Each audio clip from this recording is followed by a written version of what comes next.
Hey everybody, what's up and welcome back to today's video guys. And today guys, I'm going to go ahead and be showing you how to go ahead and fix the problem that you might be having with your WooCommerce store if you keep getting the error that the payment has failed.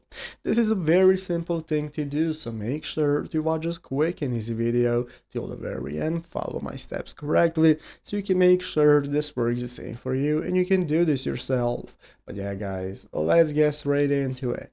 So the first thing we want to do is to go ahead and open up the platform that we are using for WooCommerce. If you're using WordPress, just go to wordpress.com, and from here, this is the main page you're going to be greeted by. Now we can go ahead and get started with accessing everything we need. Right here at the left side of the screen at the plugins section. This is where you have set up your WooCommerce store. So if you have not set it up already, you can install the needed WooCommerce plugins to set up your store. And just like that, we can go ahead and access them in the plugin section. So from here, we can go and take a look at what's wrong and why our payments are not working. Here we have the official WooCommerce website, and we can follow this article or any similar article to try some troubleshooting steps. So what you want to do is find the steps you want to do and how to find out why a payment failed in WooCommerce, and then follow the steps for troubleshooting them. So what you can do is go and check out all the plugins, and everything you're going to see in this kind of article is going to be available right here in your plugin section on WordPress. This is where you're going to go and be able to see the WooCommerce plugin, and from there you can go ahead and open up the WooCommerce plugin, access its settings and so on to manage that plugin. So anything you see in this kind of article and you read for yourself, you're going to go and be able to find right here, and this is how you can go and get started